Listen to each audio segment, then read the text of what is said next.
What's up, everybody? Today I'm going to do a studying comics video, but it is a comic that is from a local creator that I had the privilege of meeting at a signing I did on Free Comic Book Day earlier this year. They actually so I'm from St. Louis, and so they wrote this book right here, although this isn't the one I'm going to be critiquing or reviewing or giving advice on today.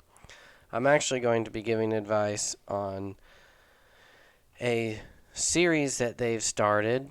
It is a collective, I believe. I'm not actually sure if they're in high school or college, but they're students, and they created a series called Mortal Angels. And so this is, I read it. It's you can find it on, I believe, globalcomics.com for those that want to read it and follow along. Um, But here we go. So here's my advice. Um, it is it, the storyline of this is sort of a cyberpunk, almost like mecha esque future sci-fi.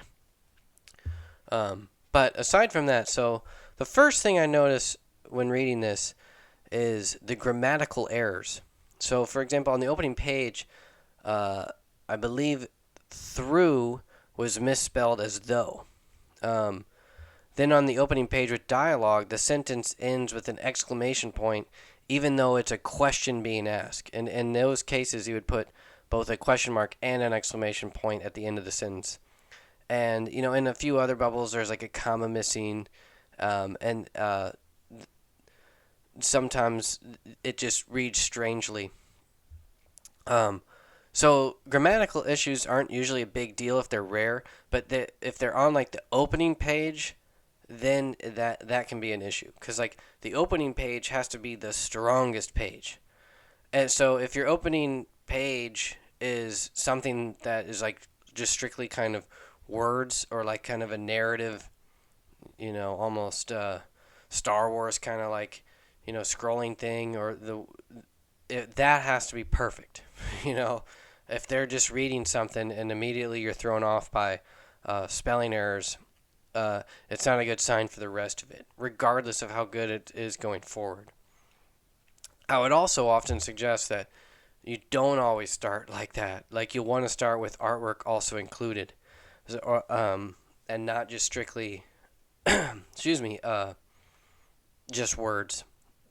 So I just like with that, I would just suggest hiring someone to edit it for really cheap. You can find someone on Fiverr that can proofread the issue, or find another student that literally just reads through it and just goes, "Hey, can you just make sure? I don't care if you like this or don't tell me anything about the story. Just make sure there's no grammatical errors. Things are capitalized. Things aren't spelled wrong. You got your there, theirs, and theirs spelled right, and your, yours, or whatever, etc." And you can even do it for.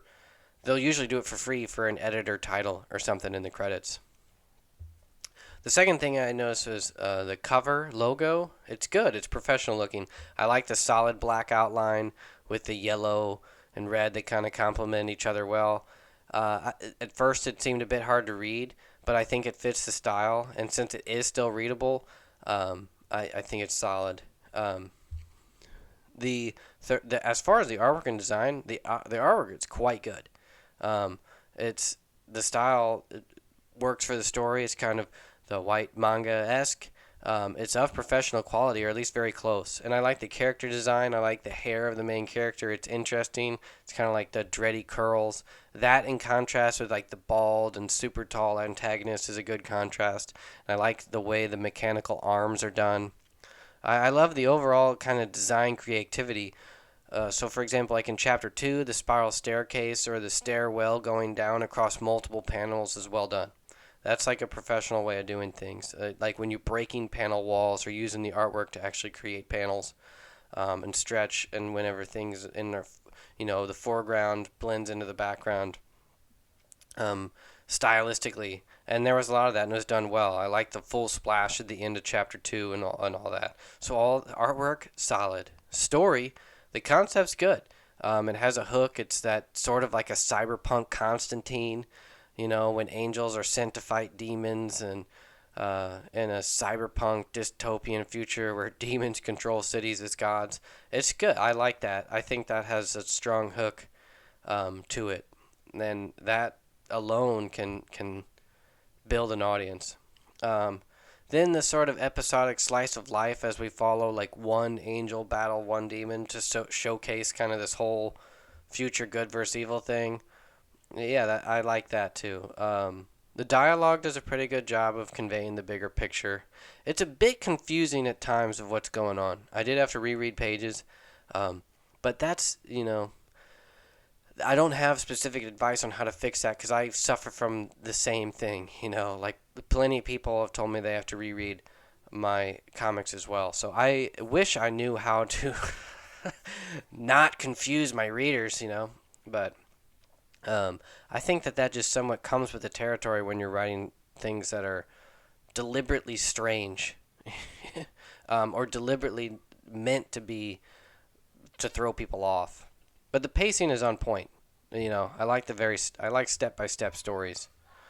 My biggest suggestion for the story is to focus on the dialogue and the bubbles, and to make it flow a bit more visually, like actually where you're putting the bubbles on the panels and stuff like that. I don't have specific examples where I thought it was wrong or bad or anything like that. That was one of the things where it was like that was where it was like somehow that was what threw me as far as like professionalism. Okay. I don't know, maybe it's the font. I can't remember.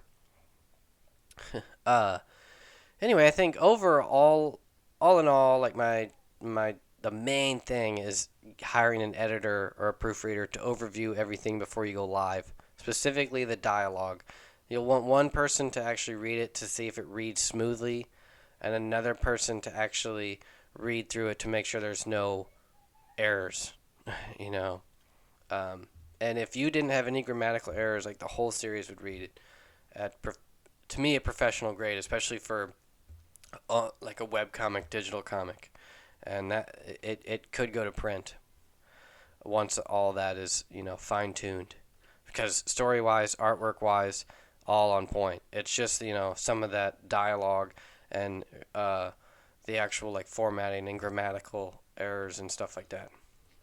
That's all I really got for you, man, and for all you out there.